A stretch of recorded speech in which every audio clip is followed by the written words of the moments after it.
Good day, Doc Don Enrique Moreno, our research methods professor, the esteemed panel, and the viewers of this presentation. Thank you for taking the time to review my capstone proposal. I am Engineer Eldrin M. Subito, MSSM, your presenter. My research is titled Green Purchase Intention and Behavior in the Online Marketplace Among Filipino Consumers in Greater Manila Area, an extended theory of planned behavior approach integrating price consciousness. These are my presentation agenda. First, introduction. Second, literature review. Third, methodology. And the last one, appendix or the questionnaires that I will be using for this research. The context for this study is twofold. First, globally, there's a drive towards sustainability. According to Bozari et al. 2025, sustainable development is a top global priority due to persistent environmental issues, increasingly pushing consumers to actively choose eco-friendly products. Concurrently, commerce has undergone a massive digital migration, with most transactions moving online. In the Philippines, Filipino consumers are known to support green businesses according to Bascos and Murad 2021. However, we need to understand how the online environment changes this behavior. The convenience of digital platforms make the Greater Manila area the perfect setting to examine this modern intersection of sustainability and commerce. The current literature provides a strong foundation using the theory of planned behavior, which consistently shows that the factors like attitude, perceived behavioral control, and subjective norms drive the intent to purchase green products. However, a major challenge we see is the persistent intention behavior gap.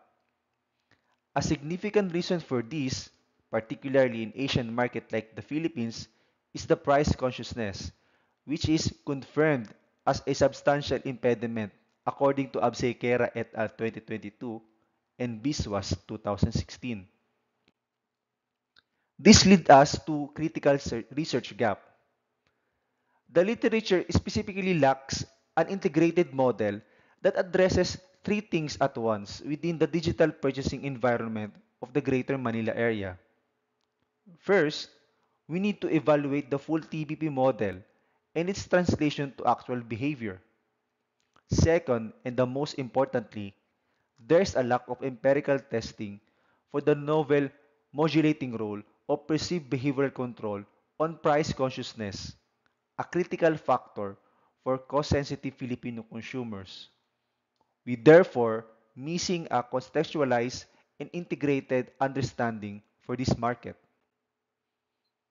Therefore, the purpose of this study is to empirically examine how the digital environment influences the balance between these psychological factors from the TBP and economic factors of price consciousness. The ultimate goal is to produce a contextualized and integrated model to better understand sustainable consumption among Filipino consumers in the Greater Manila area. These are my research objectives: to ascertain the impact of consumer attitudes regarding online green product purchases on green purchase intention, investigate the ways in which consumers' green purchase intention is influenced by perceived behavioral control in online platforms, evaluate the relationship between green purchase intention and price consciousness, as well as the influence of perceived behavioral control on price consciousness in the online context. Determine the degree to which green purchase intention translates into actual green purchase behavior for eco-friendly products purchased online. And last, examine the role of subjective norms in influencing green purchase intention in the context of digital shopping. The value of this study is highly practical. For the e-commerce platforms, the result will offer clear guidance on how to nudge customers towards green products, effectively closing the intention behavior gap.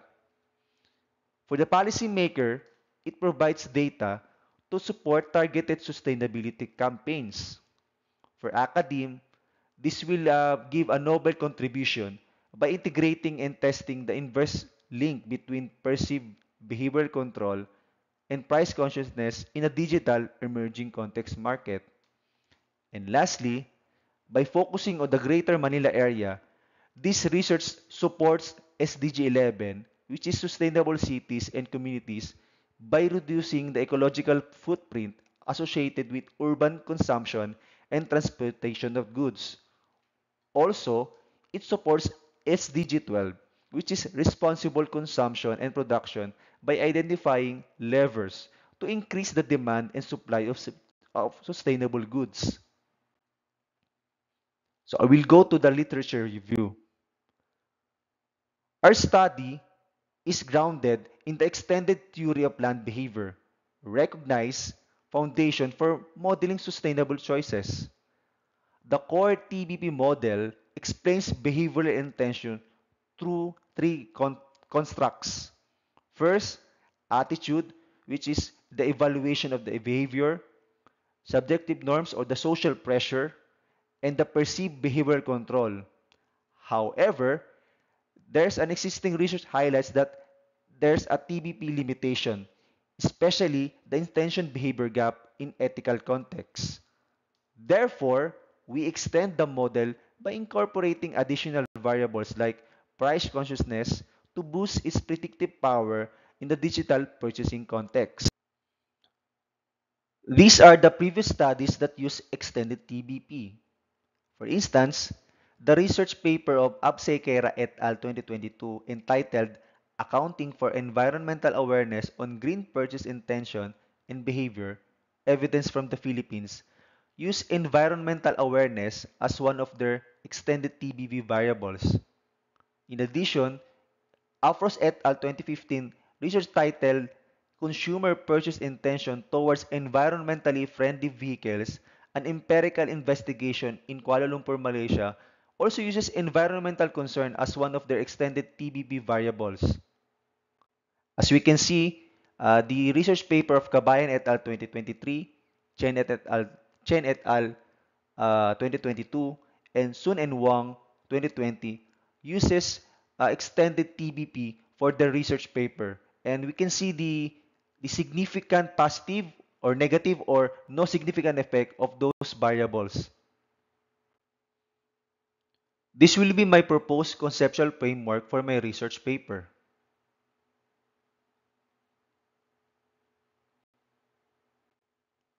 This will be my hypothesis number one. Hypothesis number one. Consumer toward purchasing green products online positively affects the green purchase intention. Rationale. According to ASGEN 2016 and Chen et al. 2022, positive evaluation of green product drive intent. This will be my hypothesis number two. Hypothesis number two. Perceived behavioral control toward purchasing green products positively affect the consumer's green purchase intention in online platforms. Rationale. Ease of access and confidence strongly drives sustainable intent, especially in online environments, according to Unique et al. 2025 and Sun and Wang 2020. This will be my hypothesis number 5. Hypothesis number 5. Subjective norms positively affect the consumer's green purchase intention in online platforms. Rationale. Social pressure and group expectation positively influence purchase intention, especially in collectivistic cultures like the Philippines, according to Kayaban et al. 2023 and Bascos and Murad 2021. This will be my hypothesis number 3. Hypothesis number 3. Price consciousness negatively affect the consumer's green purchase intention in online platforms.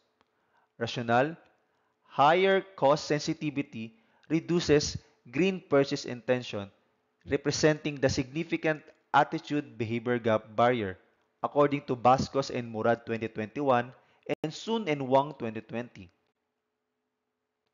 This will be my hypothesis number 4. Hypothesis number 4. Green purchase intention positively affect the consumer's green purchase behavior toward green products in online platforms. Rationale, intention is the primary predictor of actual behavior, according to Ashgen 2016. According to Pien Wiset Kai et al. 2025, recent study shows this link is strengthened by well-designed digital systems. And this is my hypothesis number 6. Hypothesis number 6. Perceived behavioral control negatively affects consumers' price consciousness in online platforms. Rationale, if consumers feel more capable, which is a high perceived behavioral control, they may be less deterred by the high cost or the low price consciousness. So this will be my proposed conceptual framework with my proposed hypothesis. The research design of my research paper is quantitative correlational research using a cross-sectional survey. I will be using partial least squares structure equation modeling using Jamovi as my data analysis. Why? I believe PLS SEM is highly suitable for complex predictive models and theory extension. For data collection and sampling, I will be using a structured, self-administered questionnaire using established 5-point Likert type scales, which will be adapted from the previous studies of Kaparwan and Puhurit 2023, Sun and Wang 2020, and Absekera et al. 2022. The minimum requirement target sample using the Rausov calculation with the parameters of 28.25 million population for the GMA or the Greater Manila Area, 95% confident, and plus or minus pi margin of error is 385 respondents. However, to enhance the statistical power and to ensure the robustness of PLS SEM analysis, my final target sample size is 500 respondents. The sampling method that I will be used is non-probability quota sampling.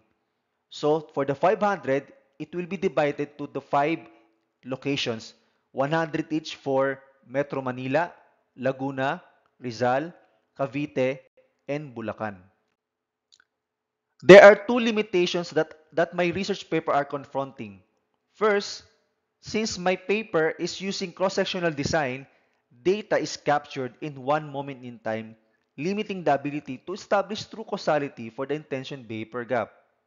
And the next one is, since I'm using quota sampling, findings may not be statistically generalizable to the entire population of GMA or the Greater Manila Area. So this will be the questionnaires that I will be using for my research paper. For the attitude, it is from Kapar 1 and Puhurit 2023. For the perceived behavioral control, Sun and Wang 2020. Price consciousness, Sun and Wang 2020. Green purchase intention, Kapar 1 and Puhurit 2020. Green purchase behavior from Absay Kaira et al. 2022. And subjective norms from Sun and Wang 2020. This is the end of my presentation of my capstone proposal. Thank you for your time and expertise. I am open now for your questions, comments, and suggestions for the betterment of my capstone proposal.